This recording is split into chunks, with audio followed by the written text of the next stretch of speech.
Hi everybody, welcome back to my channel history with Purnima. और इस class में हम लोग चैप्टर 2 कवर करेंगे वन शॉट में क्लास 12th का, which is kings, farmers and towns. तो हमने चैप्टर 1 ख़त्म करते हुए एक थ्योरी पढ़ी थी कि कैसे हड़प्पा का डिक्लाइन हुआ था। तो उसमें से एक थ्योरी हमने 5-6 पढ़ी थी, अर्थक्वेक आ गया या फिर डिफॉरेस्टेशन हो गई, ड्रॉट हो गया, फ्लड आ गई, ऐसे हमने 5-6 थ्योरीज पढ़ी थी। और उसमें से एक निकली थी कि एक्सटर्नल एग्रेशन हुआ है, मतलब कि आउटसाइडर्स आके हड़प्पा पे इन्वेड कर गए, उन पे अटैक किया और उनको हटा के खुद रहने लग गए।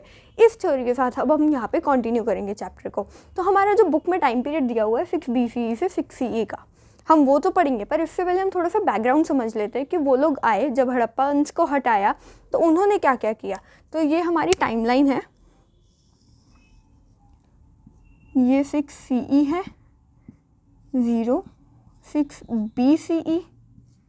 हमारे हड़प्पन्स कब गए थे? 1900 के आसपास, और हम पढ़ेंगे थोड़ा सा 1500 को। अभी मैं क्या बता रही हूँ आपको, ये वाला टाइम पीरियड, इस बीच में क्या हुआ था मैं आपको वो समझाती हूँ। सबसे पहले जब हमारे हड़प्पन्स 1900 के अंदर जा रहे थे, तो उसके बाद ये तो नहीं ना कि वो जगह खाली रह गई, वहाँ पे कोई रहने नहीं आया, ऐसा तो कुछ नहीं हुआ ना। तो उस टाइम पे हमारे वैदिक पीपल रहने लग गए, मतलब वो लोग गए, इस टाइम पीरियड तक उनका हड़प्पन फुल्ली डिक्लाइन हो गए, चले गए। फिर 1500 के आसपास हमारे वैदिक पीपल आने लग गए और रहने लग गए। तो इस टाइम पीरियड को हम पढ़ते हैं। तो उनको मैंने बोला कि वैदिक पीपल, उनको वैदिक पीपल क्यों बोला जाता है? बेसिकली उन्होंने इस टाइम पे वेदास को कंपोज किया था, जो हमारी महान पुराण है जिसको हम ऋग वेदा कहते हैं, उसको इस टाइम पीरियड के अंदर कंपोज किया गया था, लिखा गया था। तो इसलिए हमने इस टाइम पीरियड को ही बोल दिया ऋग वैदिक पीरियड, क्योंकि इस टाइम पीरियड में हमारी ऋग वेदा बनी थी। तो इसी से ही हमने यहाँ के लोगों को भी नाम दे दिया वैदिक पीपल या ऋग वैदिक पीपल। और इसके बाद जो हम ये टाइम पीरियड पढ़ रहे हैं ना, ये वाला आपका है post Rig Vedic period, post Rig Vedic period. तो इन दोनों के अंदर डिफरेंस भी होगा ऑफ कोर्स, कि वैदिक पीपल और पोस्ट ऋग वैदिक पीपल के अंदर कुछ ना कुछ तो डिफरेंस भी आएगा। तो क्या डिफरेंस आएगा? सबसे पहला तो यही डिफरेंस है कि ऋग वैदिक में यहाँ पे वेदास को कंपोज किया गया था, और इसके बाद इनकी आने वाली जनरेशन को हमने पोस्ट ऋग वैदिक के अंदर डाल दिया। क्या डिफरेंस आया कि यहाँ पे बहुत ही सिंपल तरीके से लोग पूजा अर्चना करते थे, मतलब अग्नि, इंद्र, सोम, ये 3 भगवान होते थे, अग्नि, इंद्र और सोम। इंद्र से पानी, अग्नि से आग, और सोम हमारा एक पीने का पदार्थ होता है, तो वो। तो ये लोग बहुत ही नेचर को पूजते थे कि जो चीज़ हमें नेचर से मिल रही है हम सिर्फ उन्हीं को पूजेंगे। ओके, ये हमारा ऋग वैदिक पीपल कर रहे थे। पोस्ट ऋग वैदिक में हो रहा था कि नए नए डीटीज आ रहे हैं, नए नए गॉड्स आ रहे हैं, अलग अलग तरीके की वर्शिप्स हो रही है। हम आने वाले चैप्टर्स के अंदर पढ़ेंगे कि बहुत सारे नए नए रिलीजन्स भी आ रहे हैं। हिंदू या सनातन धर्म तो था ही, उसके अलावा बुद्धिज्म आने लग गया, जैनिज्म आने लग गया। 6th चैप्टर के अंदर आपके इस्लाम भी आने लग गया। सारे ये जो हमारे रिलीजन्स हैं, ये सारे हमारे पोस्ट ऋग वैदिक टाइम पर आने लग गए। तो इसलिए ये टाइम पीरियड हम पढ़ेंगे। ये सबसे बड़ा डिफरेंस इसके अंदर आया कि यहाँ पे नेचर को पूजा जा रहा था, यहाँ पे अलग अलग डिटीज़ बनाए गए, उनको पूजा जा रहा था। उसके अलावा यहाँ पे इतना ज़्यादा एम्पायर एक्सपेंशन का नहीं होता था कि हाँ इनको एम्पायर भी एक्सपैंड करना है। बहुत ही पीसफुली रहते थे, इनके बीच में कोई भी ऐसे वॉर वगैरह ज़्यादा देखने को नहीं मिलती as compare to post Rig Vedic period. ठीक है, इसके अलावा क्या होता था कि यहाँ पे जो आपका हम आगे पढ़ेंगे ना, वर्ण सिस्टम, ब्राह्मण, क्षत्रिय, वैश्य, शूद्रा, यहाँ पे क्या होता था पोस्ट ऋग वैदिक में? तो हम सबको पता है कि तुम जहाँ पे जन्मे हो तुम्हारा वही वर्ण रहेगा, तुम उसी से ही बिलोंग करोगे। पर ऋग वैदिक पीरियड के अंदर ऐसा कुछ नहीं था। तुम जो काम करना चाहते हो तुम खुद को उस कैटेगरी में डाल दो। अगर तुम पढ़ाना चाहते हो, पढ़ना चाहते हो, तो तुम ब्राह्मण में आ जाओ, तुम वेदास वगैरह पढ़ लो। अगर तुम्हें वॉर में जाना है तो तुम क्षत्रिय बन जाओ। ऐसा कोई हार्ड एंड फास्ट रूल नहीं है कि तुम जहाँ पैदा हुए हो वही बनोगे। तो ये डिफरेंस था हमारा वैदिक और पोस्ट ऋग वैदिक पीरियड के अंदर, जो मेरे को बैकग्राउंड समझाने के लिए चाहिए था। ये हमने पढ़ लिया कि ये लोग आए, ये बड़े सिंपली और ब्यूटीफुली रहते थे, पीसफुली रहते थे। पर जैसे जैसे टाइम आगे बढ़ता गया, यहाँ पे वॉर शुरू हो गई, एम्पायर एक्सपेंशन शुरू हो गया, सब कुछ शुरू हो गया। अब अपनी बुक खोल लो, बुक के अकॉर्डिंग ही सारी चीज़ें कंप्लीट करी जाएंगी। तो सबसे पहले फर्स्ट अपने सेकंड पेज पे आ जाओ, पेज नंबर 29 पे। वहाँ पे आपको महाजनपद वगैरह, अर्ली स्टेट्स वगैरह के बारे में बताया गया है। पियादसियन प्रिंसिप वाला जो कॉन्सेप्ट है वो मैं बाद में समझाऊंगी, जब इंस्क्रिप्शंस को डिसाइफर किया जा रहा था तब उसको लेके चलेंगे। ये अभी थोड़ा सा समझा दूँ, फिर बाद में आधा टॉपिक समझा दूँ, वो बहुत ही कंफ्यूजिंग हो जाएगा, तो हम स्टार्टिंग से स्टार्टिंग करेंगे। तो सबसे पहले आपको वैदिक पीरियड बता दिया, 1900 से 600 BCE तक का चल रहा था। उसमें आपके ये सारे 1500 के आसपास आपकी वेदास कंपोज होने लग गई, सब कुछ होने लग गया, ठीक है। अब क्या हुआ कि हमारा 6 BCE आ गया। ये वाला टाइम पीरियड आपके अंदर बुक में लिखा हुआ है कि इसको टर्निंग पॉइंट क्यों बुलाते हैं। By 6 BC is known as the turning point, क्योंकि यहाँ पे सबसे पहले आपकी एम्पायर एक्सपेंशन हो रही थी, किंग्स आ रहे थे, किंगडम्स बन रहे थे, एम्पायर्स बन रहे थे। यहाँ पे आयरन का यूसेज हो रहा था, यहाँ पे आपकी कॉइनेज आ गई थी, मतलब एंड ऑफ बार्टर सिस्टम भी इधर हो रहा था। यहाँ पे बहुत अच्छे तरीके से जनपद बन रहे थे, अच्छी अच्छी सिटीज़ टाउन्स बन रहे थे, इसलिए इस चैप्टर का नाम भी किंग्स फार्मर्स एंड टाउन्स है। किंग्स पहले किंग्स आ रहे थे रूल करने के लिए, फार्मर्स इन्होंने कुछ नई नई स्ट्रैटेजीज अपनाई थी, क्योंकि इस टाइम तक आपको टैक्स देना पड़ रहा था। तो टैक्स दोगे तो फिर आपकी लैंड भी जा सकती है, तो आपको ऐसे सोचना पड़ेगा, ऐसा माइंडसेट बना के चलना पड़ेगा कि जिससे आप टैक्स भी दो और आपके पास खाने पीने के लिए भी कुछ शेयर बच जाए। तो इसलिए फार्मर्स एंड टाउन्स, तो मैंने आपको बता दिया, महाजनपद वगैरह ये सारी चीज़ें बन रही हैं, तो इसलिए इसका चैप्टर का नाम भी किंग्स फार्मर्स एंड टाउन्स पड़ गया। तो सबसे पहले मैंने आपको बता दिया कि यहाँ पे यूसेज ऑफ आयरन हुआ, कॉइनेज बन गई, किंग्स आ गए, एम्पायर बनने शुरू हो गए, नए नए टाउन्स बने, ये सब हुआ। तो उसमें हम पढ़ेंगे महाजनपद। महाजनपद क्या होता है, बेसिकली महा मतलब लार्ज, जनपद मतलब एक एरिया जहाँ पे लोग रहते हैं। तो एक बड़े बड़े सिटीज़ टाइप के बन गए, कैपिटल्स बन गए, 16 पार्ट्स में डिवाइड हो गया इंडिया एक तरीके से, कि इन सबको महाजनपद बुलाया और यहाँ पे लोग रह रहे थे और यहाँ पे हर एक महाजनपद पे कोई ना कोई रूल करने वाला मिल रहा था। तो सारे कितने महाजनपद थे बेसिकली, मैं अभी तो लिख रही हूँ पर बाद में मैं लिखूँगी कम और समझाऊँगी ज़्यादा। 16 आपके महाजनपद थे, फॉर एग्जांपल मगध, अवंती, वत्स, कोशाला, कुरु, पांचाल, ऐसे मिला के आपके 16 महाजनपद बनते हैं। इतने नाम याद कर लो और उसके आगे एक्सेट्रा लिख दो, क्योंकि कभी कभी क्या होता है कि क्वेश्चन आ जाता है। तो सबसे पहले आपके 16 महाजनपद हैं। इन सब में कॉमन चीज़ें क्या निकलती थी कि यहाँ पे सब में फोर्टिफिकेशन थी, सब में अपना किंग था, ठीक है। फोर्टिफिकेशन समझ के बाउंड्रीज वगैरह बना रखी है, डिफेंसिव वॉल्स बना रखी है ताकि आउटसाइड अटैक से बच पाएँ, ठीक है। सबके अपने अपने किंग्स थे, सबकी अपनी अपनी कैपिटल थी, सब अपने अकॉर्डिंग ट्रेड कर रहे थे। ये सारी क्वालिटीज़ थी आपकी एक महाजनपद की। उसके अलावा क्या हो रहा था, सब लोग अपनी इकोनॉमी को मेंटेन कर रहे हैं, सब लोग टैक्स भी ले रहे हैं, सब कुछ कर रहे हैं। और उसके बाद यहाँ पे आपकी जो हमारे फोर्सेस हैं उसके थ्रू हमें पता चल रहा है कि यहाँ पे इस टाइम पे धर्म सूत्रास और धर्म शास्त्रास लिखे जा रहे थे। वो स्टोरीज़ और पोएम्स हैं जिनके थ्रू हमें पता चल रहा था कि एक सोसाइटी में लोगों को कैसे जीना है, कैसे रहना है, एक किंग के क्या ड्यूटीज़ होती हैं, एक फार्मर की क्या ड्यूटीज़ है, एक ब्राह्मण की क्या ड्यूटीज़ है। ये सारी हमें धर्म सूत्रास और धर्म शास्त्रास के अंदर बताई गई हैं। और मनुस्मृतिज़ भी उन्हीं का एक पार्ट है जिसके अंदर ये सारी चीज़ें हमको बताई जा रही हैं कि इन सब के थ्रू, ये सारी इंस्क्रिप्शंस थी, इसके थ्रू हमें बताया जा रहा था कि लोगों को कैसे रहना है। उसके अलावा हमारे फोर्सेस में और क्या आ जाता है, जैनिज़्म और बुद्धिज़्म इंस्क्रिप्शंस, स्क्रिप्ट्स जो वो लोग लिख रहे थे, वो सारी प्रयाग प्रशस्ति जो होती थी, प्रयाग प्रशस्ति जैसे समुद्रगुप्त की है, वो हमारी एक फोर्स बनता है कि पता चलता है कि एक राजा उस टाइम पे कैसे रूल करता था, कैसे रहता था। प्रशस्ति होती है जब किसी राजा की प्रेज़ में, उसके तारीफ़ों में कुछ लिखा जाता है तो उसको प्रशस्ति कहते हैं। आर्कियोलॉजिकल एविडेंसेस सारे वो हो गए, मॉन्यूमेंट्स वगैरह उस टाइम के अगर हमें कुछ मिल रहे हैं तो वो सारे हमारे आर्कियोलॉजिकल एविडेंसेस हो गए। तो ये साथ साथ मैंने आपको फोर्सेस बताए कि किन फोर्सेस के थ्रू हमें ये जनपद, महाजनपद के बारे में पता चल रहा था। तो महाजनपद में सबसे पहले क्या होता है, सबकी अपनी अपनी 16 महाजनपद निकले, मगध, अवंती, वत्स, कोशाला, ऐसे करते हुए बहुत सारे निकले। सबकी अपनी अपनी फोर्टिफिकेशन थी, सबके अपने अपने किंग्स थे, सब लोग रूल कर रहे थे। उनको रूल कौन करता था, संघ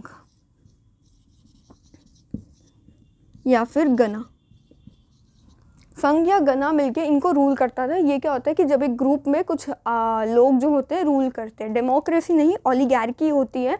उसमें क्या होता है कि 5, 6, 7, 8 लोग ग्रुप बना के रूल कर रहे होते हैं, क्योंकि डेमोक्रेसी में आपको राइट दिया जाता है कि आप अगेंस्ट भी बोलो, कुछ भी बोलो, राइट ऑफ स्पीच, एक्सप्रेशन, ये सारी चीज़ें आपकी डेमोक्रेसी के अंदर आती है। पर यहाँ पे ऐसे नहीं आता, तुम राजा के अगेंस्ट नहीं बोल सकते, क्योंकि कोई भी राजा क्यों सुनेगा ना अपने बारे में। तो यहाँ पे बहुत बड़ा डिफरेंस ये भी आ जाता है। तो ये थे हमारे 16 महाजनपद, जिनकी कॉमन चीज़ें बता दी मैंने। उसके बाद क्या हो रहा था, टैक्स वगैरह ले रहे हैं, ये सब कर रहे हैं। इसमें से एक बहुत ही आपका कह सकते हैं इम्पॉर्टेंट और पावरफुल महाजनपद निकला, जिसका नाम था मगध।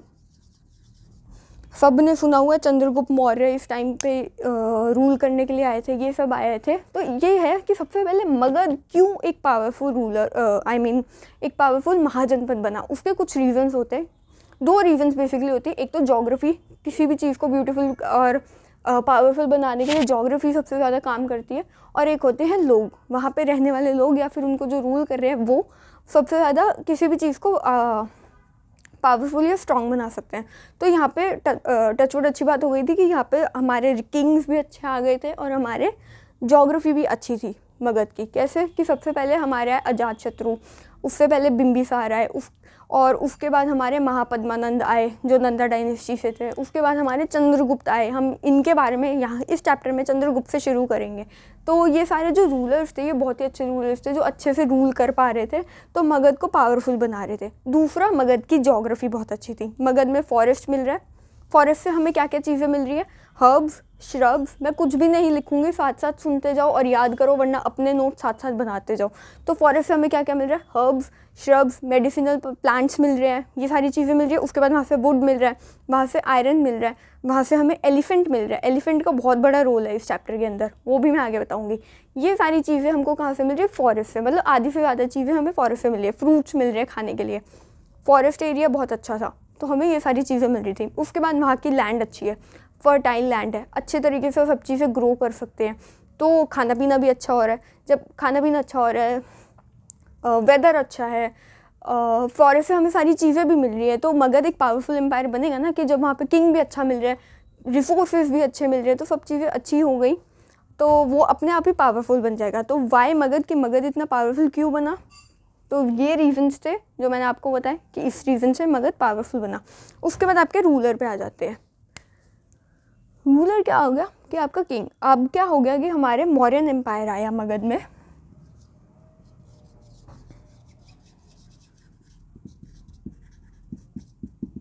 मौर्यन एम्पायर आया, जिसमें सबसे पहले हमारे राजा थे चंद्रगुप्त मौर्य। वो बहुत ही अच्छे रूलर थे, जिन्होंने इसको बहुत ही ज़्यादा अफ़गानिस्तान, बलूचिस्तान तक इन्होंने एक्सपैंड करके रखा हुआ था। ऑलमोस्ट पूरा इंडिया कवर करके रखा हुआ था, साउथ को छोड़ के। ये याद रखना, साउथ को छोड़ के मौर्यन एम्पायर ने पूरा इंडिया कवर कर रखा था। अफ़गानिस्तान, आगे बलूचिस्तान, इधर से आपका ईस्ट साइड से भी बहुत अच्छे से सब चीज़ों को कवर कर रखा था। तो इससे पता चलता है कि चंद्रगुप्त एक बहुत ही अच्छे किंग थे, एम्परर थे, जिन्होंने वॉर करी, फाइट्स मतलब वॉर करी, बैटल्स करी, और अपने टीचर जो उनके आचार्य थे, उनकी बातों को, उनकी टीचिंग्स को समझ के एक एम्पायर को चलाया। कौन थे आचार्य उनके? चाणक्य या फिर कौटिल्य जिनको बोलते हैं। उनकी एक बुक भी आई थी, अर्थशास्त्र, उसके अंदर सब कुछ लिख रखा है, किस तरीके से एम्पायर चलाना चाहिए, एडमिनिस्ट्रेशन होना चाहिए, इकोनॉमी वगैरह, वो सब चीज़ें हमें उससे पता चलती है। तो वो भी एक हमारा एक तरीके का सोर्स ये है कि हमें पता चलता है कि उस टाइम पे एम्पायर को कैसे चला सकते थे और कैसे चलाया गया था। मौर्य में सबसे पहले चंद्रगुप्त आए, ये मैं लिख देती हूँ। उसके बाद उनके बेटे आए, बिंदुसार। याद रखना, बिंदुसार और बिंबिसार कंफ्यूज करने के लिए आ सकता है क्वेश्चन के अंदर कि चंद्रगुप्त के बेटे कौन थे, बिंदुसार या बिंबिसार। तो कंफ्यूज मत होना, बिंदुसार थे। उसके बाद इनके बेटे आए बिंदुसार। इन्होंने कुछ ज़्यादा एक्सपेंशन नहीं करी, इन्होंने कुछ भी नहीं करा बेसिकली, क्योंकि लोगों को इनसे ओवर एक्सपेक्टेशंस हो गई थी कि जैसे इनके पापा ने सारी चीज़ों को संभाले, वैसे ये भी संभालेंगे और एक्सपैंड करके मौर्यन एम्पायर को बहुत बड़ा बनाएंगे। पर ऐसा कुछ नहीं हुआ, इस रीज़न से कि सब लोगों ने उनसे ज़्यादा आस रख ली, तो इस रीज़न से वो डिप्रेस होने शुरू हो गए कि वो अपने पापा जैसे नहीं बन पा रहे। तो एटलीस्ट उन्होंने संभाल लिया, कुछ एक्सपैंड नहीं करा, तो उन्होंने कुछ बिगाड़ा भी नहीं। जो था जैसा था वैसा ही उनके आगे बेटे तक चला गया, अशोक, जिसको हम अशोकादि ग्रेड भी कहते हैं।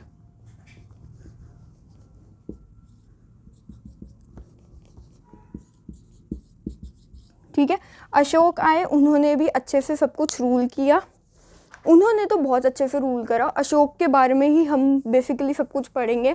तो अशोक आए और उन्होंने क्या क्या काम करे अब वो समझते हैं।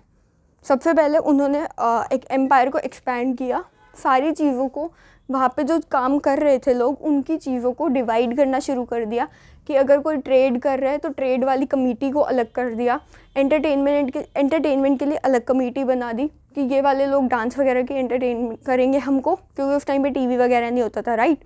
उसके बाद ट्रेड कर रहे तो यहाँ पे आएंगे। वॉर के लिए जो होगी नेवी वाली कमेटी अलग होगी, ठीक है। फुट सोल्जर्स गिन लो कितने हैं, हॉर्सेस कितने हैं हमारे पास गिन लो, चैरियट्स गिन लो कितने हैं हमारे पास, वॉर में कितनी ज़रूरत पड़ सकती है, एलिफेंट्स गिन लो कितने हैं हमारे पास, चैरियट्स क्या होता है रथ, वो सब गिन लो, फुट सोल्जर्स गिन लो, नेवी गिन लो, ये सब चीज़ें गिन लो। इन सब की कमेटीज़ बना ली, उसके बारे में पढ़ेंगे। सबसे पहले अशोक जो थे उन्होंने धम्म की नीति अपनाई, मतलब धर्म होता है ना, उसकी नीति अपनाई कि हम इस तरीके से धर्म के अकॉर्डिंग अपना एम्पायर चलाएंगे। तो उस टाइम पे क्या हुआ था, बुद्धिस्ट वगैरह भी आ गए थे, तो अशोक उनसे बड़ा इन्फ्लुएंस थे और सारे रिलीजन्स में से पॉजिटिव पॉइंट्स को निकाल के एक धर्म की नीति अपनाई जिसको धम्मा कहते हैं। उन्होंने इस पॉलिसी को अपनाया और पूरे एम्पायर को रूल करा। और अपनी ये जो पॉलिसीज़ थी, ये सारी जो धर्म की चीज़ें थी, उसके लिए कुछ लोगों को अपॉइंट करा कि आगे जाके अपना ये सारी चीज़ों को आप लोग स्प्रेड करो, सिर्फ इंडिया तक नहीं, इंडिया के बाहर भी जाना चाहिए। तो उसके लिए इन्होंने धम्मा महामत्ता उसको अपॉइंट भी किया था। तो यहाँ पे आ जाओ, सबसे पहले इसके धर्म पे चलते हैं। इन्होंने क्या करा कि मॉरल वैल्यूज़ को लिखवाना शुरू कर दिया। क्या किया, मॉरल वैल्यूज़ को लिखवाना शुरू कर दिया। कैसे कि कोई भी अच्छा सा स्टोन लिया, उसके ऊपर इंस्क्राइब करवाया कि बड़ों की इज़्ज़त कर लो, मतलब वो इंस्क्राइब करवाया कि बड़ों की इज़्ज़त करो, वो एक मॉरल वैल्यू हो गई। उसको साइन बोर्ड्स पे चिपका दिया, उसको कहीं पे भी स्टोन को रख दिया कि कॉमन लोग पढ़ पाएँ उसे और इन सब चीज़ों को अपनी लाइफ में ले सकें। और उसके बाद उन्होंने क्या करा कि जैसे कि ये वाली मॉरल वैल्यू हो गई, उसके अलावा क्या करा कि सारे रिलीजन्स के लिए एक रिलीजियस टॉलरेंस होनी चाहिए, सारे रिलीजन्स को आपको रिस्पेक्ट करना चाहिए अगर अपने रिलीजन के लिए आप रिस्पेक्ट चाहते हो तो। ये सारी चीज़ें बताई। सर्वेंट्स को अच्छे से ट्रीट करो, उनको मारो मत, उनके साथ बुरा सलूक ना करो, ये सारी चीज़ें बताई। तो अशोक ने मॉरल वैल्यूज़ को बहुत ज़्यादा लोगों के अंदर भी इन्फ्लुएंस डाल दिया कि मॉरल वैल्यूज़ होनी चाहिए हमारी लाइफ के अंदर और उसको अपनी डेली रूटीन के अंदर डालना चाहिए। तो ये सब करा। उसके लिए इसने बहुत ही अच्छे से स्टोन सिलेक्शन करी, मॉरल वैल्यूज़ को डालने के लिए भी इन्होंने स्टोन सिलेक्शन करी। उसके अलावा स्टोन सिलेक्ट हो गया, उसके बाद सिंपल लैंग्वेजेस के अंदर सारी चीज़ों को लिखवाया। सिंपल लैंग्वेज कौन सी होगी आपकी, पाली, प्राकृत, खारोष्ट्री, ये सारी जो होती है सिंपल लैंग्वेज होती है कि कॉमन इंसान पढ़ सकता है। क्योंकि संस्कृत ना बेसिकली ज़्यादातर ब्राह्मण जी पढ़ पा रहे थे, तो दूसरे लोग नहीं पढ़ पा रहे थे, तो उनको प्रॉब्लम हो रही थी, ऐसे थोड़ा ना चलेगा। तो इसलिए सिंपल लैंग्वेज का यूज़ करें कि हर कोई उसे पढ़ पाए। तो वहाँ पे एक चीज़ थी कि वहाँ पे कोई भी इलिटरेट नहीं था, कोई भी अनपढ़ नहीं था। तो यहाँ पे पॉजिटिव पॉइंट क्या निकला कि जब कोई अनपढ़ नहीं है तो पिक्टोग्राफी को कभी यूज़ ही नहीं करना पड़ा, इन्होंने बस लिखा और हर कोई पढ़ पा रहा था। ये सारी चीज़ों को निकाला, सिंपल लैंग्वेज में करा, स्टोन सिलेक्शन प्रॉपरली करी, ठीक है, ये सारी चीज़ें करी। उसके बाद ये हो गया धर्मा, उसका धम्मा हो गया कि इस तरीके से रूल करेंगे। इसके अलावा इसने क्या करा कि कमिटीज़ बनाई। अशोक ने कमिटीज़ बनानी शुरू करी। छः कमिटीज़ थी बेसिकली। हमें कहाँ से पता चल रही है, एक तो बुक से पता चल रही है और एक हमारे जो एक ग्रीक कह सकते हो, ग्रीक ट्रैवलर टाइप के थे, उन्होंने आए, वो इंडिया के अंदर रहे 52-54 ईयर्स के टाइम पीरियड के लिए रहे और उन्होंने इन सब के नीतिज़ को देखा और उन्होंने बताया कि अशोक ने कमिटीज़ बना रखी थी हर चीज़ के लिए। कमिटीज़ कैसे, मैं बताती हूँ। ओके, तो कमिटीज़ में क्या करा कि हेड बना दिए, 5-5 मेंबर्स डाल दिए उसके अंदर कि ये सारी चीज़ों को चेक करेंगे। उन्होंने क्या करा कि कमिटीज़ बनाई। उसके अंदर सबसे पहले ही देखा इंडस्ट्रियल कमेटी बना दी, एक इंडस्ट्रियल बना दी, एक ट्रेड की बना दी, उसके अलावा ट्रेड की बना दी। उसके बाद इन्होंने एंटरटेनमेंट की बता दी, पॉपुलेशन चेक वाला बना दिया कि पॉपुलेशन कितनी चल रही है, अभी कितने लोग मर रहे हैं, कितने लोग पैदा हो रहे हैं, वो सारी चीज़ों के लिए एक कमेटी बना दी, ट्रेड की बना दी। उसके बाद आपके प्रॉफिट, इंडस्ट्री से सारा सामान बन रहा है, उसके बाद उसका ट्रेड कर रहे हो, उसके बाद एक सिंपल लैंग्वेज में बताऊँ तो प्रॉफिट के लिए बना दी कि चेक करो कि इस साल कितना प्रॉफिट हुआ, कितना लॉस हुआ, सारी देखो कि कौन सी चीज़ों से हमें ज़्यादा प्रॉफिट हो रहा है, हम उसी चीज़ों का इंक्रीज़ कर देंगे। ये सारी चीज़ें कर दी। टैक्सेशन कर दी, टैक्स के लिए भी बना दी कि टैक्स भी तो कलेक्ट करोगे ना, क्योंकि आर्मी भी आपको मेंटेन करनी है। तो वो सारी चीज़ों के लिए इन्होंने ऐसे करके 5 से 6 कमिटीज़ बना दी। उसके बाद ये बनाने के बाद उसकी सब कमिटीज़ भी बनाई जो हमें बुक के अकॉर्डिंग पता चल रही है, हमें जो इंडिका के थ्रू पता चल रही है मेगास्थनीज की, उसके अकॉर्डिंग हमें पता चला कि इन्होंने ट्रेड के लिए अलग बना रखी है।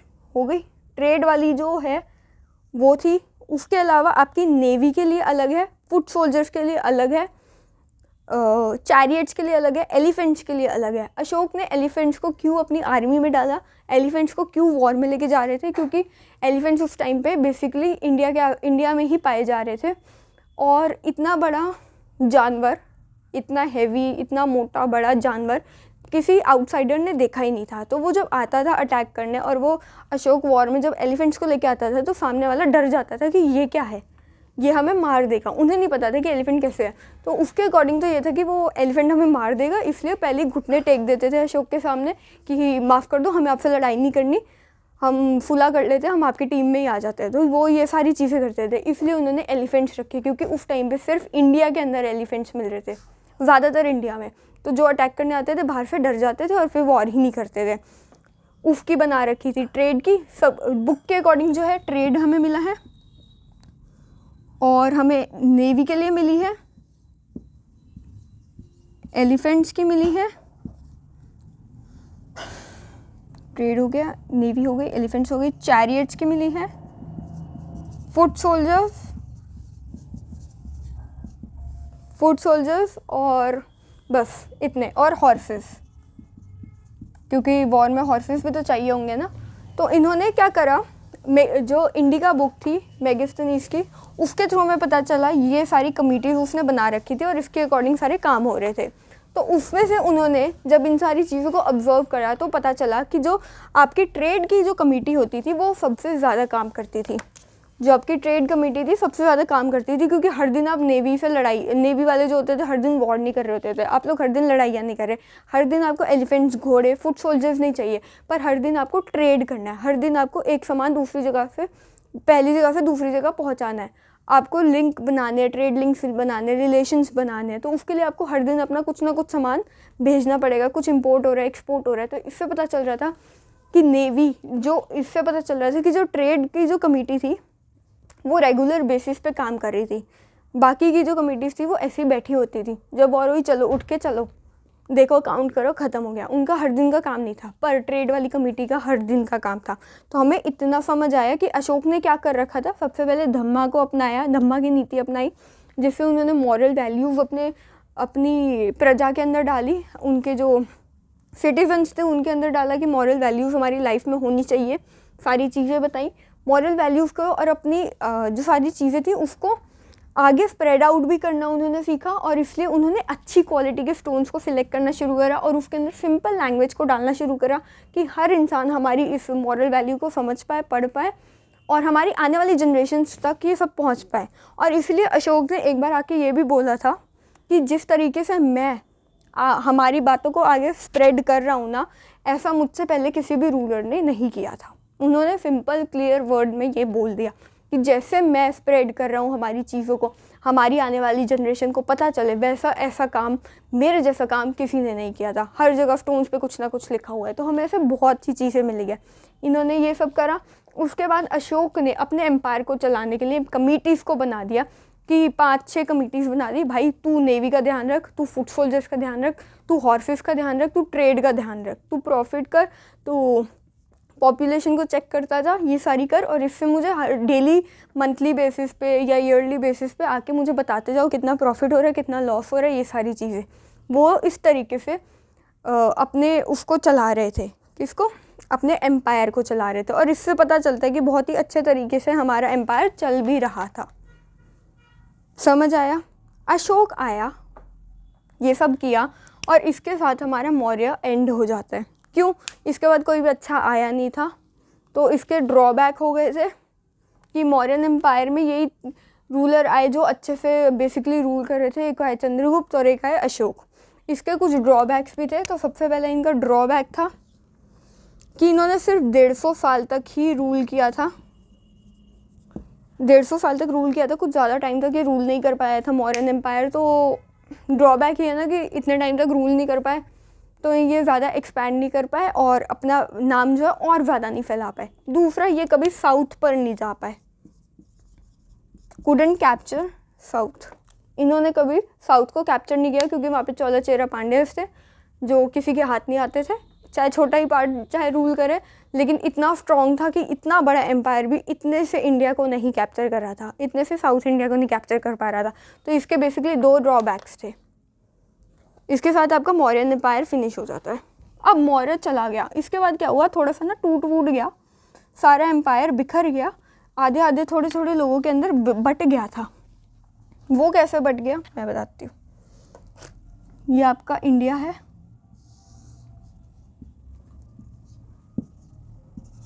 इधर आपके सारे चोला चेरा पांड्या ये सारे साउथ में आ रहे थे, ठीक है। यहाँ पर आपके शाकाज थे, शाका रूलर्स आपके इस साइड पे थे, फिर इस साइड पे आपके सतवाहनास थे। मैं सब समझा रही हूँ, एक सेकंड। और इस एरिया पे आपके इंडो ग्रीक्स थे।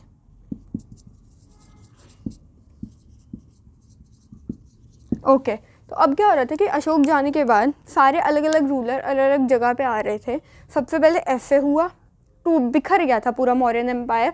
तो उसमें क्या हुआ, सबसे पहले ऊपर नॉर्थ वेस्ट, थोड़ा सा नॉर्थ ईस्ट की साइड आपके शाका रूलर जो थे वो रूल कर रहे थे थोड़े से टाइम पीरियड के लिए, बहुत लंबे टाइम पीरियड के लिए नहीं आए थे पर थोड़े से पीरियड के लिए आए। पर उसमें इन्होंने तो नॉर्थ ईस्ट नॉर्थ वेस्ट का ऊपर एरिया जो था नॉर्दर्न साइड उसको रूल करा।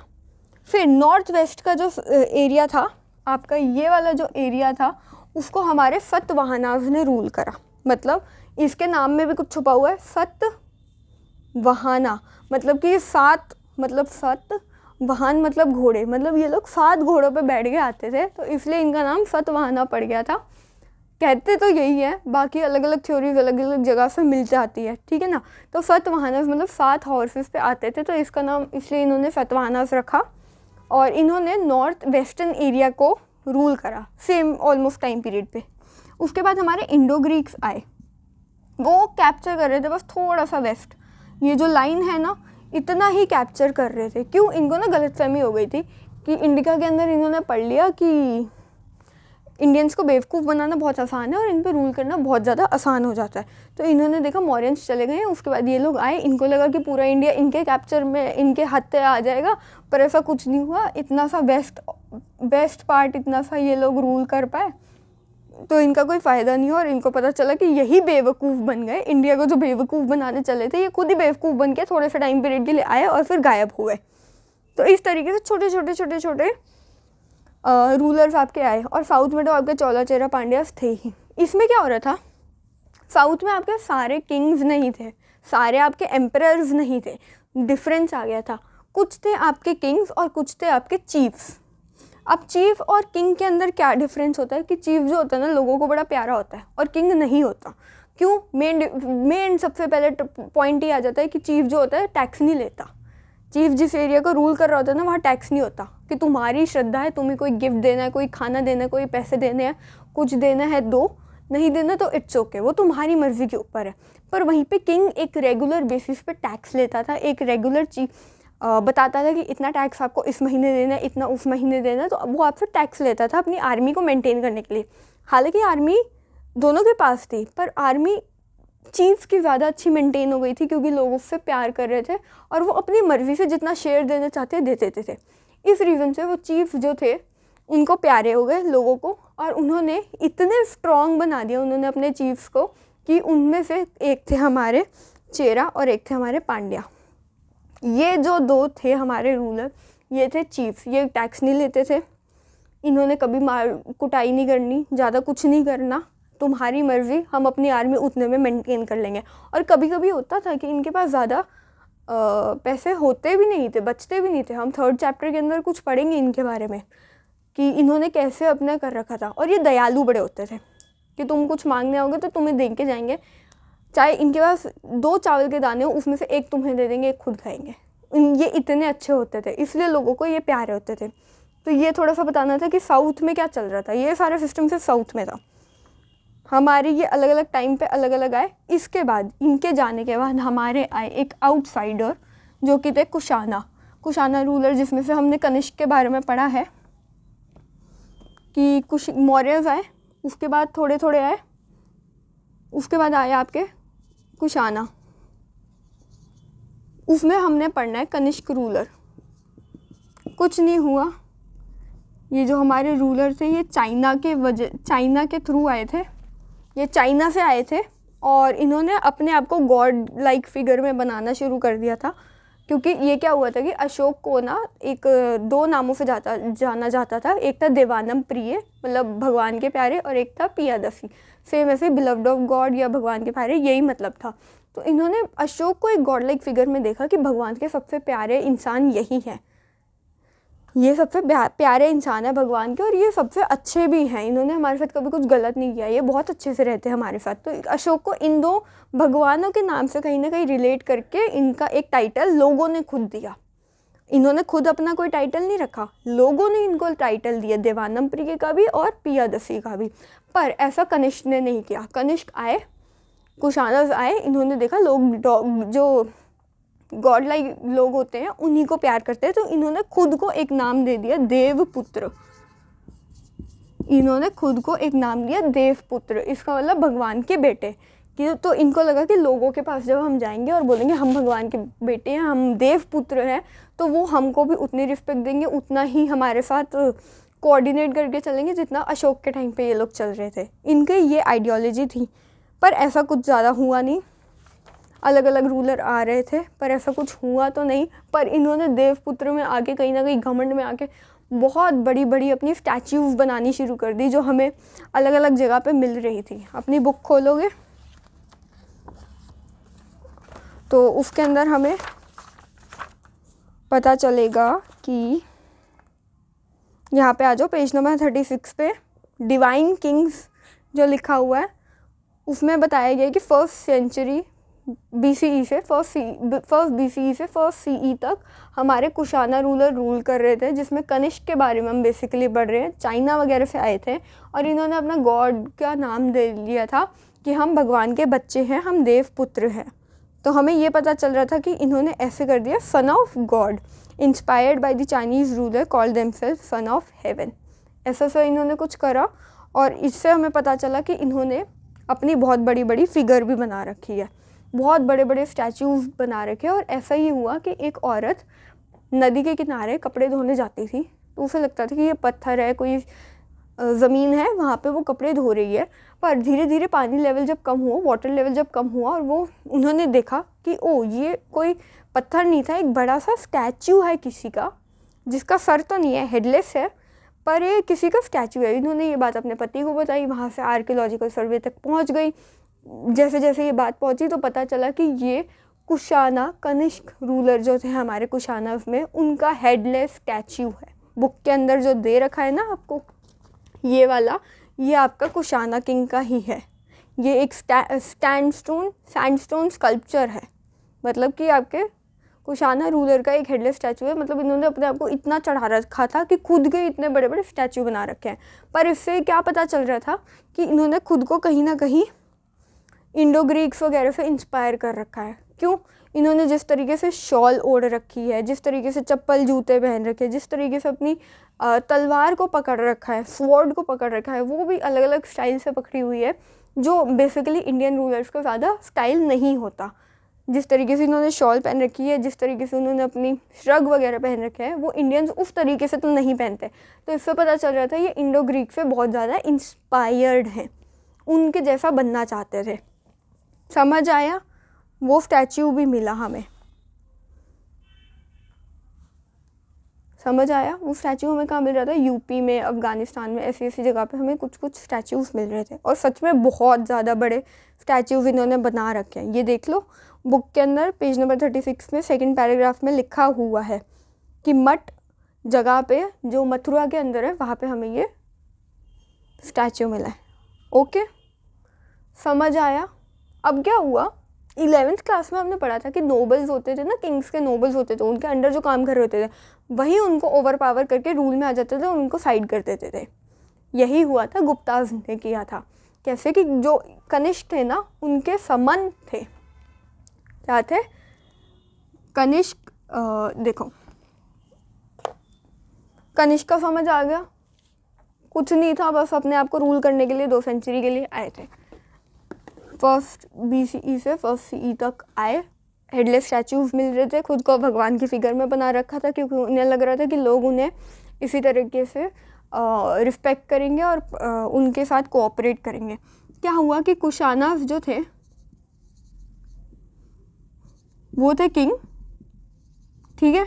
इनके जो आपके गुप्तास थे वो थे नोबल।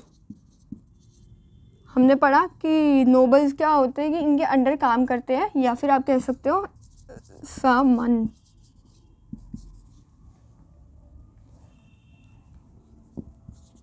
समंत, ठीक है। अब क्या हो रहा था, ए तो हम लगाते हैं ना समंतास।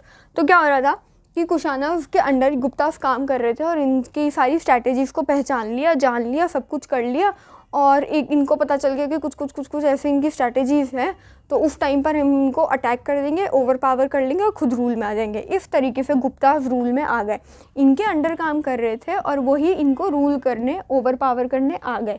क्योंकि इनको तो सब पता होगा ना, क्योंकि इनके साथ राज्यसभा में भी बैठते होंगे, पर्सनल मीटिंग्स जो हो रही थी उसके अंदर भी इनके नोबल्स बैठते थे, सब कुछ जानकारी देते थे, सब कुछ दिमाग इनका होता था।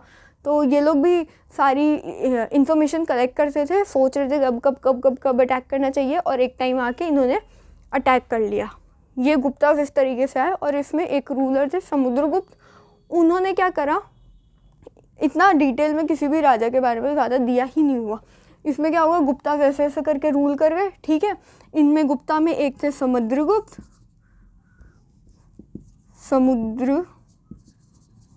थे, ठीक है। उन्होंने अपनी प्रेस के अंदर प्रयाग प्रशस्ति लिखवाई, प्रयाग प्रशस्ति लिखवाई। किससे? हरिसेन से। अभी समझाती हूँ।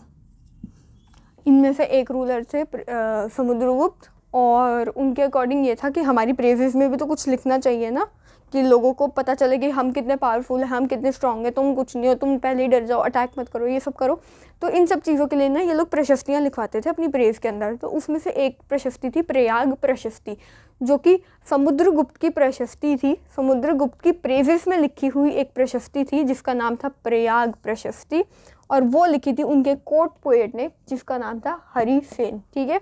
जिसको हम इलाहाबाद पिलर की जो इंस्क्रिप्शन है वो यही है, इलाहाबाद पिलर की जो इंस्क्रिप्शन है वो प्रयाग प्रशस्ति ही है। किसने लिखी थी? हरिसेन ने। क्यों बता रही हूँ, MCQs में आता है, ठीक है। हरिसेन कौन थे? समुद्रगुप्त के कोर्ट पोएट थे, ठीक है। इन्होंने लिखी थी, और नीचे आपका सोर्स 4 भी है, उसको आप रीड कर लीजिएगा कि उसके अंदर लिखा हुआ है कि मतलब प्रशस्ति का ही एक सर्प बता रखा है कि समुद्रगुप्त कैसे थे। उनके फेस पे जो स्कार्स होते थे वो उनकी ब्यूटी को बढ़ाते थे, आपके चेहरा ख़राब नहीं होता था, बदसूरत नहीं बनता था।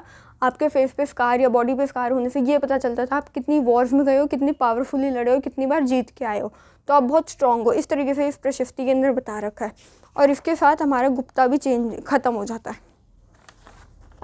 इसके साथ हमारे गुप्ता रूलर्स भी ख़त्म हो गए। अब क्या हुआ कि हमने इतना पढ़ लिया कि रूलर आ रहे हैं, जा रहे हैं, सब कुछ हो रहा है, ये तो हमें रूलर्स की कहानी पता चल गई कि एक एक करके सारे आए, एक एक करके सारे गए, और सारी रूलर की कहानी वगैरह हमें पता चल गई। उसके अंदर एक चीज़ मुझे आपको बतानी थी, वो पॉइंट मिस हो गया क्योंकि वन शॉट है, सारी चीज़ों को कवर करना होता है। तो उसमें कहता है कि हमने वाय मगध जब पढ़ रहे थे, हम उसमें पढ़ रहे थे कि मगध की कैपिटल्स और हर जगह की कोई ना, हर महाजनपद की कैपिटल होती है, राइट। तो अब क्या हो रहा था, मगध की 2 कैपिटल्स हो गई थी, मतलब एक कैपिटल से दूसरी कैपिटल पे मगध ने शिफ्ट कर दिया था। क्यों कर दिया था कि सबसे पहले उन्होंने कैपिटल रख रखी थी राजगीर, या जिसको हम आज राजगहा भी कहते हैं। तो उसकी वो पहली कैपिटल थी मगध की। उन्होंने क्यों उसको अपना कैपिटल बना रखा था, क्योंकि वो माउंटेन साइड से कवर्ड है, तो आउटसाइडर्स अटैक कर ही नहीं सकते, आउटसाइड अटैक्स हो ही नहीं सकते उस पर। तो इसलिए उन्होंने राजगाह या राजगीर को अपनी कैपिटल बना रखी थी। पर 4 BCE के अंदर उन्होंने अपनी कैपिटल को शिफ्ट कर दिया राजगीर से पाटलिपुत्र पे। क्यों कर दिया? क्योंकि उससे सबसे क्लोजेस्ट जो रिवर जाती है वो गंगा जाती है, और गंगा के थ्रू हम लोग अपने ट्रेड रिलेशंस को इंक्रीज़ कर सकते हैं, हमारे ट्रेड लिंक्स बन पाए। और इसलिए उन्होंने पाटलिपुत्र पे शिफ्ट हो गई कि जल्दी जल्दी यहाँ से ट्रेड करो और हमारे लिंक्स बनाओ ताकि हमारे को पीछे से सपोर्ट मिलता जाए। सिर्फ मगध को मगध नहीं रहना ना, सबको बहुत ज़्यादा बढ़ाना है, सबके साथ अपना सपोर्ट चाहिए, तभी वो और ज़्यादा पावरफुल बनेंगे। इसलिए उन्होंने अपनी कैपिटल को शिफ्ट कर दिया कि ट्रेड के थ्रू वो लोग अपने रिलेशंस बना सके। ठीक है, समझ आ गया। अब क्या हुआ कि हमने सब तो पढ़ लिया कि मगध आया गया, मगध पे किंग्स आए, सब कुछ आए, ठीक है ना। अब क्या हो रहा था कि हमें ये स्ट्रैटेजीज पता चल गई, पर क्या हो रहा था, इन्होंने एक चीज़ बोली कि टैक्स मांगते हैं, हमारे जो रूलर्स है, किंग्स है, वो टैक्स मांग रहे हैं। तो टैक्स लाने के लिए हमें जाना पड़ेगा फार्मर्स के पास। अब हम फार्मर्स का थोड़ा सा छोटा सा टॉपिक पढ़ेंगे कि फार्मर्स ने ऐसे क्या किया। I'm so sorry, मुझे एलर्जी है तो मेरे को बार बार अपने नोज़ पे टच करना पड़ता है। तो क्या हो रहा था, सॉरी, हाँ, तो अब क्या हो रहा था कि हमारे जो फार्मर्स थे उनको टैक्स देना है। ऐसे करते करते जब वो टैक्स देने लगते थे और जब उनकी लिमिट से ज़्यादा टैक्स हो जाता था, तो कभी कभी उनको अपनी लैंड तक देनी पड़ती थी कि भाई हमारे हाथों में टैक्स अब देने के लिए कुछ भी बचा नहीं है। कभी क्या होता था, सॉइल ख़राब निकलती थी तो क्रॉप्स भी ख़राब हो जाती थी। तो अब जैसे वीट उनको टैक्स के रूप में देना होता था, तो वीट वो दे ही नहीं पा रहे थे। तो इस रीज़न से, या फिर वो लोग कॉइन्स बना रहे थे, तो याद है, तो इनका क्या होता था कि वीट उगाया, 10 बोरी बेचना था, उसमें से 5 बोरी का जितना भी पैसा बनता है उनको राजाओं को देना था। पर जब हमारी क्रॉप ही नहीं ग्रो हुई तो हम क्या टैक्स देंगे, क्या खाएंगे, क्या खुद के लिए बचाएंगे और क्या सामने वाले को भी दे पाएंगे, राइट। तो इसलिए उन्होंने थोड़ी सी स्ट्रैटेजीज अपनाई कि हमें कुछ चेंज करना पड़ेगा, कि ऐसे तो हमारे उसमें हाथों में कुछ बचेगा ही नहीं।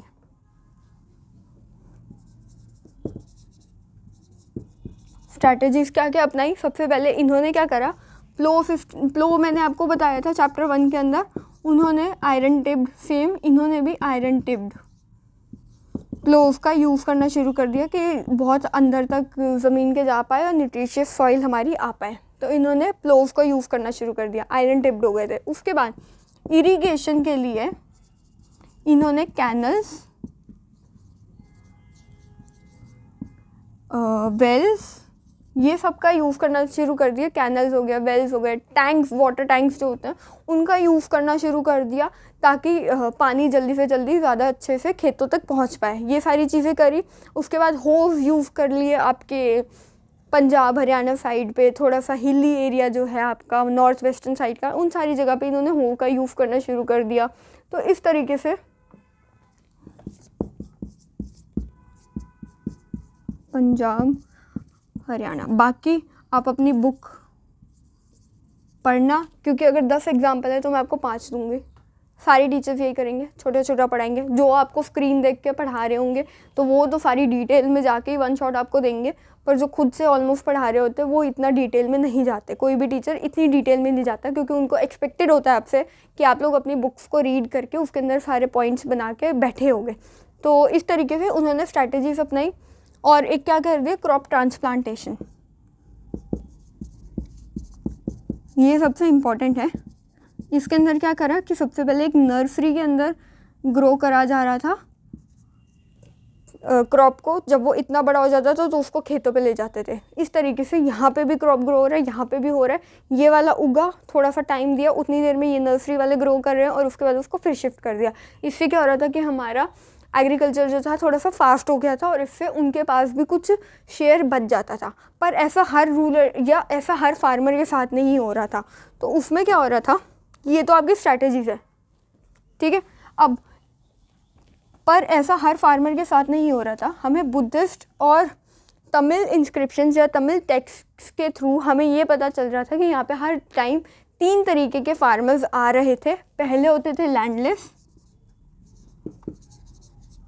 उसके बाद होते थे छोटी लैंड वाले जो आपके होते हैं कि एक तो होते हैं कि पूरे लैंडलेस हैं, फार्मर्स जिनके पास कोई लैंड ही नहीं बची, इतना बुरी तरीके से उन्होंने टैक्स पे कर दिया। उसके बाद आपके होते थे स्मॉल पीजेंट्स,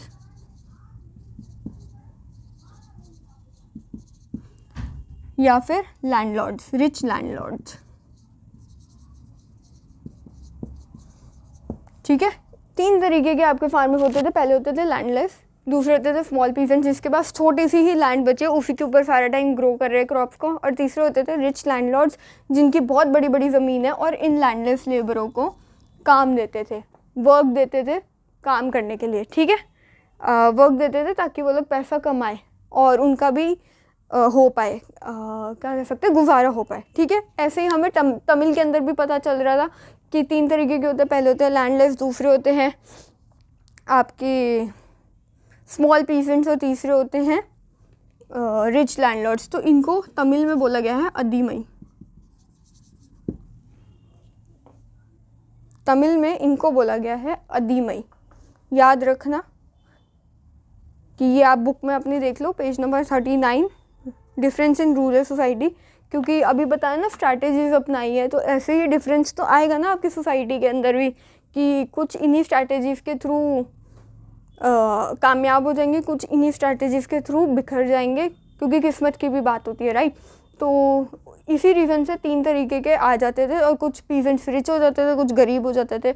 ऐसा करते करते लैंडलेस हो जाते थे, कुछ थोड़ी सी ज़मीन पे ही उगा रहे होते थे चीज़ों को, और कुछ बहुत ही ज़्यादा रिच होते थे।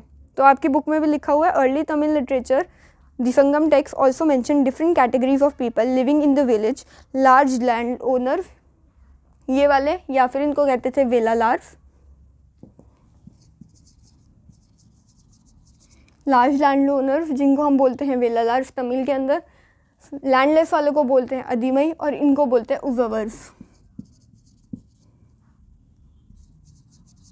इनको बोलते हैं उजवर्स। ये हमें पता चल रहा था कि रूरल सोसाइटी के अंदर डिफरेंस है, क्योंकि हमें 2 जगह से कंफर्म हो गया था, बुद्धिस्ट टेक्स्ट से भी और तमिल टेक्स्ट से भी। समझ आ गया। जब अब ठीक है, हमने किंग्स के बारे में भी पढ़ लिया, हमने फार्मर्स की स्ट्रैटेजीज़ के बारे में भी पढ़ लिया। अब हम पढ़ेंगे टाउन्स के बारे में। हमारा लास्ट यही ना, किंग्स, फार्मर्स एंड टाउन्स। तो अब हम पढ़ने वाले हैं टाउन्स के बारे में, कि टाउन्स और ट्रेड कैसा चल रहा था। तो सबसे पहले टाउन पे आ जाओ। टाउन पे हमें सबसे पहले ये चीज़ देखनी है कि यहाँ पे लैंड ग्रांट्स हो रहे थे। टाउन्स के लिए भी सबसे पहले लैंड ग्रांट्स हो रहे थे। कैसे कि जो राजा होता था उसके पास ज़मीन होती थी, लिख नहीं रही, सीधा सुनते जाओ, जल्दी जल्दी ख़त्म करना है। तो क्या होता था, जो राजा होता था उसके पास बहुत सारी ज़मीन है, रिच है, बहुत कुछ है, तो वो क्या करता था, अपनी जो लैंड होती थी कभी कभी ग्रांट कर देता था, मतलब गिफ्ट में दे देता था या दान में दे देता था। कैसे, अगर किसी को खुश हो गया, कोई उसने अपने अंडर किसी को काम पे लगा रखा, उसने अच्छे से इन्फॉर्मेशन दे दी, अच्छे से सारा काम करा दिया, तो उसको गिफ्ट में दे देता था, जाओ इतनी ज़मीन तुम्हारी हो गई। ठीक है, फॉर एग्ज़ाम्पल ये राजा का एरिया था, उसने ये वाला एरिया जो है इंसान को दे दिया, ठीक है, इतनी ज़मीन तुम्हारी हो गई। तो ऐसे ही वो ग्रांट करता रहता था। पर ज़्यादातर इसके जो ग्रांट्स होते थे वो वोटिव होते थे। हमें वोटिव इंस्क्रिप्शंस के थ्रू पता चले कि इसके जो ग्रांट्स होते थे वोटिव होते थे। मतलब वोटिव इंस्क्रिप्शंस वो होती है जो गिफ्ट में दी गई होती है किसी भी रिलीजियस इंस्टीट्यूशन को। वोटिव इंस्क्रिप्शंस वो होती है जब किसी भी चीज़ को गिफ्ट में दिया गया हो ब्राह्मणों को, कि जाओ, हाँ ठीक है, हम आपको इतनी लैंड दे देते हैं, इसमें मंदिर बनवा लो, या इसमें आप अपना एरिया, वरना इतने एरिया के अंदर आप वेदास पढ़ाना शुरू कर दो, सब कुछ कर दो, वो सारी चीज़ें। तो वो आपकी वोटिव इंस्क्रिप्शंस में आ जाती थी। ठीक है, अब क्या हो रहा था कि ऑफ कोर्स हर जगह हिस्ट्री के अंदर कहीं ना कहीं एक एक्सेप्शन केस तो आपका निकल ही जाता था, राइट, एक एक्सेप्शन आपकी निकल जाती थी। तो ये ब्राह्मणों ने क्या रूल बना रखा था, कोई भी औरत लैंड ग्रांट नहीं कर सकती, मनी को कोई एक्सेस नहीं कर सकती, उसके वो कोई पावर में नहीं आ सकती। पर वहीं पर हमारी एक औरत बाहर आई, प्रभावती गुप्ता, जो चंद्रगुप्त II की बेटी थी, वो एक औरत है प्रभावती, जिन्होंने लैंड को रखा पावर में, अपनी पावर में उन्होंने लैंड रखा। और ये इंस्क्रिप्शंस के अंदर हमें पता चल रहा था कि उन्होंने उस लैंड को ग्रांट भी किया है, मतलब उस लैंड को उन्होंने दान में भी दिया है। ब्राह्मणों के अगेंस्ट जाके उन्होंने कुछ एक्सेप्शन करी।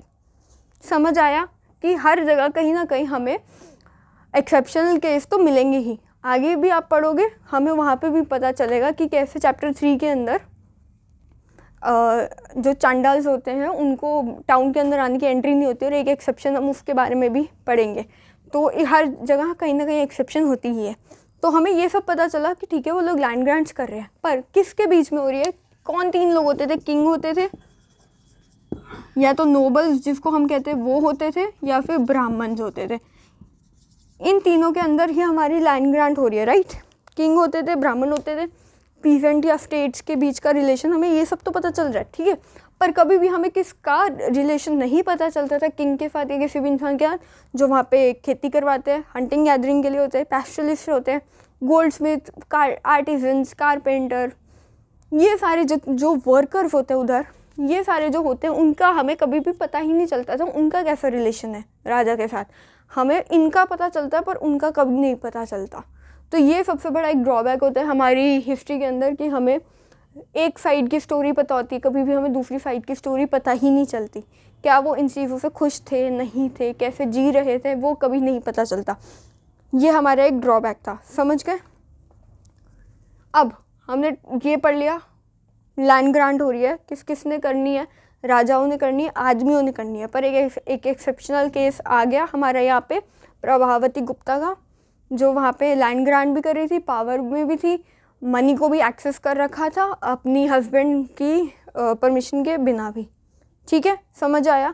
अब इसके बाद टाउन्स एंड ट्रेड्स, मतलब अब हम चलते हैं ट्रेडिंग पे। भाई ट्रेड करके भी तो पैसा कमाओगे ना, तभी तो अपनी आर्मी को भी मेंटेन करोगे। तो अब आ जाओ ट्रेड पे, trade and town.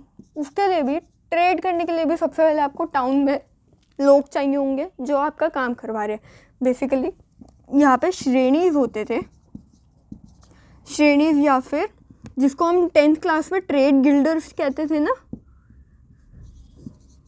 10th class में जिनको हम ट्रेड गिल्डर्स कहते थे ना, वो क्या करते थे कि 10th में जैसे हमने पढ़ा था कि बीच में बैठे होते थे ट्रेड गिल्डर्स, और वो लोग 10-10 बंदे हर जगह पे अपॉइंट करे। फॉर एग्जांपल एक शर्ट बनानी है, तुम थ्रेड को इकट्ठा करो, तुम उस थ्रेड से शर्ट बनाओ, तुम उस पर एम्ब्रॉयडरी करो, तुम उस पर बटन लगाओ, और तुम उसकी पैकेजिंग करो।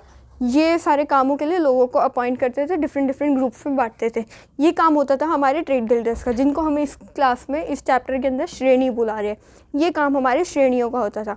बीड मेकिंग, ज्वेलरी मेकिंग, जो भी है उसके अकॉर्डिंग लोगों को डिवाइड कर देते थे और उनसे काम करवाते थे। यहाँ पे ऐसे चल रहा था कि हमारे श्रेणी इनको गाइड करते हैं, रूल करते हैं। अब उसके बाद हमारा सामान बन गया। फॉर एग्जांपल यहाँ पे एक बहुत ही इंपॉर्टेंट चीज़ है, नॉर्दर्न ब्लैक पॉलिश्ड वेयर। यहाँ पे एक बहुत ही इंपॉर्टेंट चीज़ है, नॉर्दर्न ब्लैक पॉलिश्ड वेयर। वो क्या है कि एक डिशेस या फिर बोल्स बनाने के काम आता था। इससे बोल्स या फिर डिशेस बनती थी जो कि कैसी होती थी नेचर में या दिखने में, वो कैसी होती थी? शाइनी, ग्लॉसी, ग्लॉसी या फिर शाइनी नेचर की होती थी। वो दिखने में बड़ी शाइनी सी अच्छी सी है, तो उसका नाम क्या था? Northern black polished where. इसको बना के इसका ट्रेड बहुत अच्छे से हो रहा था, क्योंकि ऐसा अच्छा सा बोल, जब ग्लॉसी सा बोल दूँ, उसे शाइन करता हुआ हमें दिखेगा तो हम उसको खरीदेंगे ही ना। तो ये जाता था ट्रेड के अंदर। ऐसे हमें ऑर्नामेंट्स, टूल्स, वेपन्स, वेसल्स, भगवानों की जो फिगर्स होती हैं, उसको भी एक जगह से दूसरी जगह ले जाया जा रहा था, इंडिया के अंदर भी, क्योंकि हर जगह मंदिर बन रहे हैं। कुछ सामान उनका लाना है, अगर भगवानों की ज्वेलरी बनवानी है तो वो शायद साउथ से बन जाए, गोल्ड की ज्वेलरी, तो वहाँ से उस ज्वेलरी का ट्रेड हो रहा है। ऐसे ही इन सारी चीज़ों का ट्रेड हो रहा था। कौन बनवा रहा था इन सारी चीज़ों को? बनवा कौन रहा था? वो हमारे बना रहे थे श्रेणीज और ट्रेड गिल्डर्स। ठीक है, समझ आ गया कि क्या क्या चीज़ें हो रही थी? Black pepper, Indian spices, clothes, और क्या क्या सारी जो जितनी भी आप चीज़ों को आप दिमाग में ला सकते हो, वो सारी चीज़ों का ट्रेड हो रहा था। इंडियन स्पाइसेस सबसे ज़्यादा फेमस है, इंडियन सिल्क फेमस थी। ये सारी चीज़ों का ट्रेड कर रहे थे ये लोग। समझ आया? इन सारी चीज़ों का ट्रेड तो हो रहा था। अब किन वेज से हो रहा था उस पर चलते हैं। टाउन में हमने पढ़ लिया, श्रेणीज या गिल्डर्स होते थे, इन सारी चीज़ों को बनवाते थे और उसके बाद उसको ट्रेड के लिए भेज देते थे। अब हम देखते हैं कि ट्रेड कैसे हो रहा था। 2 वेज होते हैं, लैंड वेज या वाटर वेज। ठीक है, लैंड वेज जो होते थे, लैंड एंड वाटर, दो तरीक़ों से ही आपका ट्रेड हो सकता है, राइट। तो लैंड से तो आप अफ़गान तक, सेंट्रल एशिया तक जा रहे हो,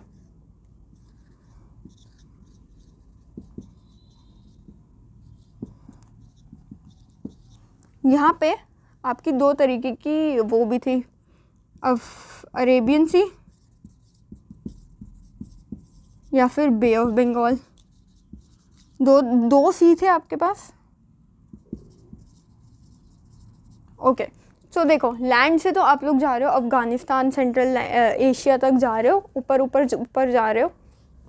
वहाँ पे क्या कर रहे हो, लैंड के थ्रू आप लोग ट्रेड कर रहे हो। आपने जितना भी सामान बनाया, स्पाइसेस वगैरह, गोल्ड वगैरह, जो भी कुछ भी जो था आपका, वो यहाँ से लैंड के थ्रू हो रहा था। आपका जो वाटरवेज था उसमें आपके दो सी आ जाते थे, एक होता था अरेबियन सी और एक होता था बे ऑफ बंगाल। अरेबियन सी के थ्रू ना आप नॉर्थ एंड क्या बोलूँ मैं, ओके, अरेबियन सी के थ्रू आप नॉर्थ ईस्ट अफ्रीका, थोड़ा सा part of China, waste China जो होता था, उसको आप लोग अरेबियन सी के थ्रू कवर कर सकते थे। समझ रहे हो, अरेबियन सी के थ्रू आपका जा रहा था east and north Africa, waste China. यहाँ पे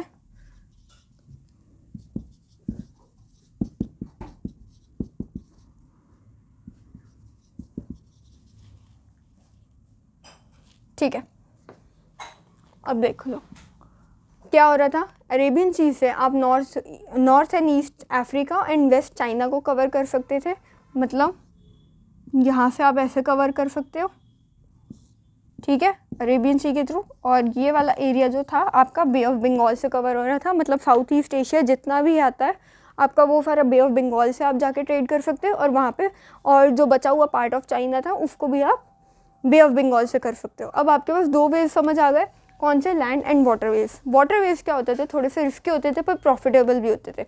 रिस्की कैसे हो जाते थे कि जो आपके वाटरवेज होते हैं वहाँ पे क्या होता है, आपके रिस्की के लिए पायरेट्स रहते हैं वहाँ पे, अटैक करने के लिए रेडी रहते हैं कि हाँ, हमें पता है कि इस टाइम पे यहाँ से बोट जा रही होती है, शिप जा रही होती है, हमें उनका अटैक करना है और सारा सामान अपने हाथ में ले लेना है। तो पायरेट्स होते थे, तो इस रीज़न से रिस्की होता था।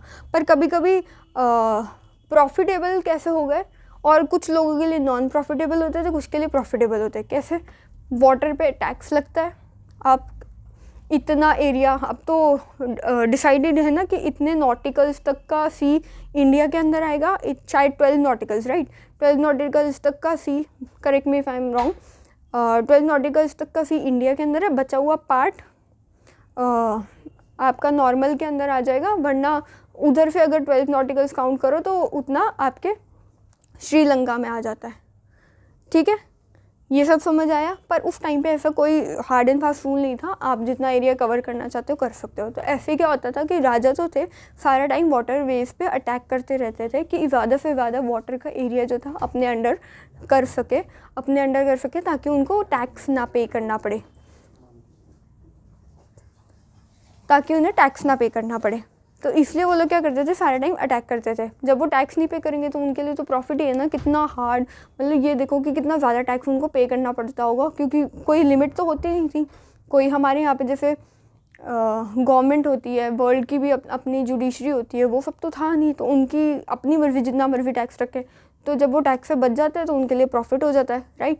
ऐसे ही कुछ प्रॉफिट कर करके उस टाइम पे सी के रूलर्स हमारे बाहर आए थे, जिनको हम सतवाहनस या सेथीस बोलते हैं हमारी प्राकृत लैंग्वेज के अंदर, या फिर हम उन्हें मफातूवन कहते हैं तमिल के अंदर। ये हमारे बाहर आए थे जो अच्छे से उनको रूल कर रहे थे सी में, मतलब इन्होंने सबसे ज़्यादा कह सकते हैं कि प्रॉफिट गेन कर लिया था, और ये सबसे रिच निकले थे सी के नाम पे, समझ गए। इस तरीके से हमारा ट्रेड हो रहा था।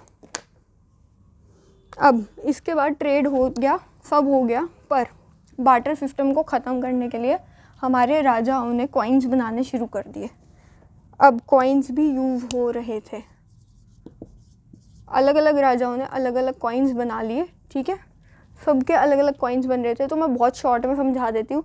सबसे पहले थे आपके PMC, पंच्ड मार्क कॉइन्स। ये सबसे पहले मॉरियंस ने निकाले थे, शेपलेस होते थे, सुनते जाओ, लिखते जाओ, ठीक है। मैं अब लिखूँगी नहीं।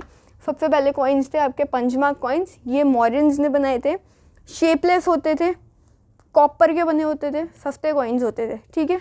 कुछ इसमें कुछ था नहीं, स्टैंप लगाई, मतलब ऐसे कॉपर को पिघलाया, स्टैंप लगाई, हो गया, ऐसा सीन था इनका, इसलिए इनको कहते हैं पंचमार्क कॉइन्स, ठीक है। इसके बाद आपके शेप वाले सर्कल शेप वाले आपके कॉइन्स आने शुरू हो गए। किसके आए सबसे पहले? अब कैसे शुरू होंगे हमारे कॉइन्स भी, कि सबसे पहले पंचमार्क आए, उसके बाद हमारे देखो कौन कौन से रूलर आए थे, शाका, सतवाना, इंडो ग्रीक्स, ठीक है। तो उसमें से इंडो ग्रीक्स आए, कॉइन्स बनाए, सर्कल बनाए। इंडो ग्रीक्स के जो कॉइन्स थे ये था आपके मौर्य, उसके बाद इंडो ग्रीक्स, उसके बाद कुशाना, ठीक है। इंडो ग्रीक्स में क्या हो रहा था कि सर्कल वाले कॉइन्स होते थे, इसके अंदर क्या था, राजा की फिगर, राजा की फ़ोटो होती थी और उस नीचे नाम होता था। इनके कॉइन्स में क्या था कि राजा का नाम और उसकी फ़ोटो होती थी, और ये सर्कल होते थे, प्रॉपर शेप में होते थे, इनकी कोई शेपलेस ऐसा कुछ सीन नहीं था, प्रॉपर शेप में इनके कॉइन्स होते थे, सिल्वर के बनने शुरू हो गए थे, ऐसा सा था, ठीक है।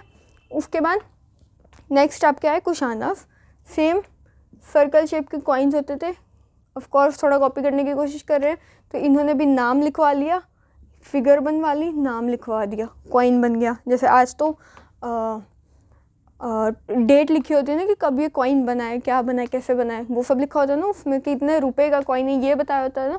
उस टाइम पे ऐसे था कि राजा का नाम और उसका फ़ोटो, ठीक है। ये हो गए। उसके बाद रोम्स भी हमारे थोड़े से छोटे से टाइम के लिए रूल करने आए थे। ये लिख रही हूँ मैं।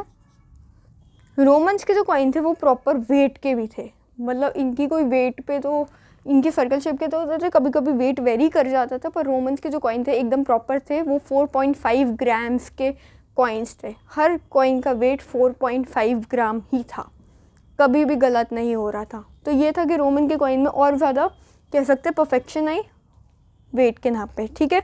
उसके बाद आपके आई ट्राइबल कम्युनिटी। ओके, उससे पहले सुनो, कुशानास एंड गुप्तास, ये दो रूलर थे जिन्होंने गोल्ड के कॉइन्स को बनाया था। ये आपके हैं ट्राइबल, ये है आपके गुप्ता, इनके भी गोल्ड थे, पर इनके में डिफरेंस भी सुनना अभी, ठीक है। ट्राइबल कम्युनिटी आई, कहाँ की, पंजाब हरियाणा इन साइड की कम्युनिटी आई, और इन्होंने खुद के कॉइन्स बनाने शुरू कर दिए, जिनको इस कम्युनिटी का नाम था यदुवास। इन्होंने खुद के कॉइन्स बनाने शुरू कर दिए, क्योंकि इनका अपना ही कुछ सिस्टम होगा कि नहीं भाई, हम इनके कॉइन्स को नहीं मारते, हम अपनी कम्युनिटी हम अपने कॉइन से ही ट्रेड करेंगे। तो इनकी कम्युनिटी को बोला जाता है यदुवास, पंजाब हरियाणा की साइड के थे, और इन्होंने खुद के कॉइन्स बनाए थे। तो ये पता चल रहा है कि रीजनल वेरिएशन भी हमें कहीं ना कहीं दिख रही है ना, कि राजा के नहीं मानेंगे, खुद के मान के चल रहे। तो कहीं ना कहीं वेरिएशन थी, कहीं ना कहीं डिसअग्रीमेंट्स थे, जो इन्होंने उनके कॉइन्स को नहीं अडॉप्ट किया। उसके बाद क्या हो रहा था, गुप्तास आ गए। गुप्तास और कुशानस इन दोनों ने मिलकर गोल्ड कॉइन्स बना लिए। क्वेश्चन कहाँ से आता है कि कौन सी पहला कौन सा एम्पायर था या एम्परर्स थे जिन्होंने गोल्ड कॉइन्स निकाले, उसमें आएगा कुशानस। पर जब आपका क्वेश्चन आएगा पहले स्पेक्टैकुलर गोल्ड कॉइन किसने बनाए, वर्ड आ जाएगा क्वेश्चन के अंदर ही, स्पेक्टैकुलर गोल्ड कॉइन्स किसने बनाए, तो वो आएगा गुप्तास, क्योंकि उनके प्योर गोल्ड कॉइन्स थे, इसमें कोई मिलावट मुलावट नहीं थी, अच्छी क्वालिटी के गोल्ड कॉइन्स थे। तो जब क्वेश्चन है कि स्पेक्टैकुलर गोल्ड कॉइन्स किसने बनाए हैं, तो वो है आपके गुप्तास, और जिन्होंने पहले गोल्ड कॉइन्स बनाए हैं वो है आपके कुशानस। बस इतना ही था, सब में सेम है, राजा की फिगर, नाम नूम ऐसा ही यहाँ पे सबके में यही चल रहा है। बस ये डिफरेंस है कि इसके प्योर गोल्ड के कॉइन्स होते रहे, कॉइन्स का भी आपका ख़त्म हो गया। पर आगे क्या हुआ कि कॉइन्स इतने ज़्यादा जो चढ़ रहे हैं, 6th सेंचुरी के बाद से हमें कॉइन्स कम दिखने शुरू हो गए। क्यों? क्योंकि रोमन एम्पायर के अंदर डिक्लाइन हो गया था। रोम के साथ हमारा बहुत अच्छे से अगर ट्रेड चल रहा है, रोम इधर भी हमारा रूल कर रहा है, तो जब ट्रेड में अगर वहाँ पे डिक्लाइन चल रहा है, इकोनॉमिक क्राइसिस अगर एक जगह आ रहे, तो उसका इम्पैक्ट कहीं ना कहीं हमारे जगह पे भी पड़ता है ना। तो वही हो रहा था, इंडिया के अंदर भी उसका इम्पैक्ट पड़ रहा था, और हमें 6th सेंचुरी के बाद से हमारे कॉइन्स जो हैं वो ही दिखने कम हो गए थे।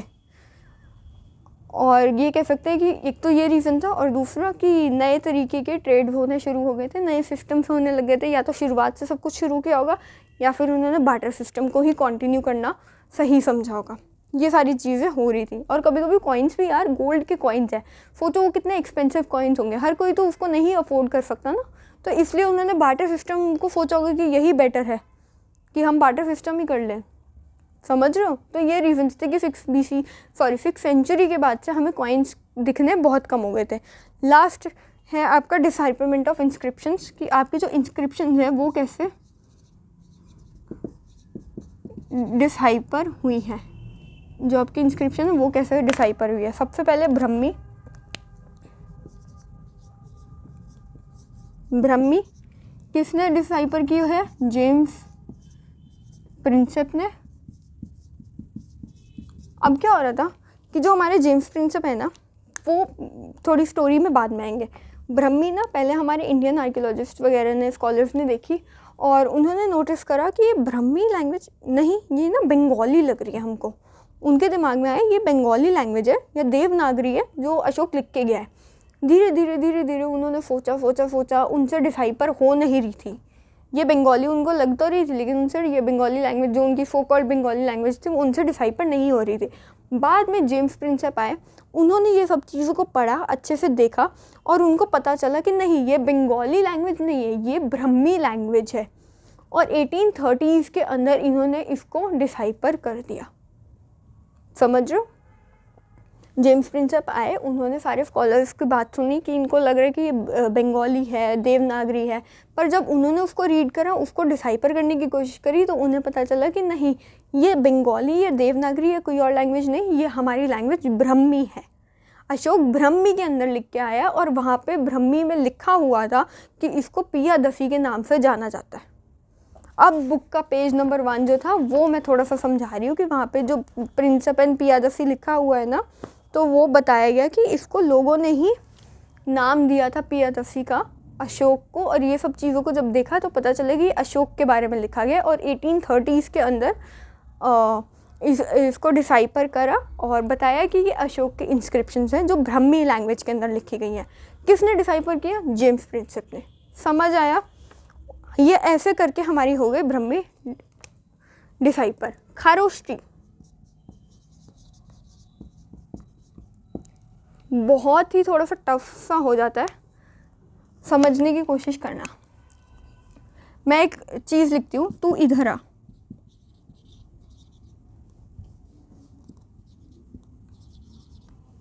ठीक है? पढ़ने में क्या आ रहा है ये कि मैं हिंदी में बोल रही हूँ। ठीक है? क्या हो रहा है, जब मैंने लिखा कि तू इधर आ, तो ये पढ़ने में क्या आ रहा है कि मैंने हिंदी में बोला है, पर इसके जो लेटर्स हैं वो कौन सी लैंग्वेज से बिलोंग करते हैं आपके? इंग्लिश। समझ रहे हो? इतना समझ आया? इंग्लिश के लेटर्स है, लिख के मैंने इंग्लिश के लेटर्स है, पर जब उसको पढ़ती हूँ तो मेरी लैंग्वेज कौन सी आ जाती है? हिंदी। तो मैंने लिखा तू इधर आ, तो वो हिंदी का है लाइन, पर वो किस लेटर्स या किस स्क्रिप्ट में लिखे गए हैं? वो है इंग्लिश के अंदर। ऐसा ही हो रहा था खारोष्टी के साथ। कैसे? कि जब आप लिखते थे ना चीज़ों को, जो आपके लेटर्स होते थे वो होते थे आपके खारोष्टी के, पर जब आप उसको रीड करने में, सेंटेंस जो होता था आपका, उसको जब आप रीड करते थे तो वो आपका निकलता था प्राकृत, जो हमारी लैंग्वेज है उसका। समझ रहे हो?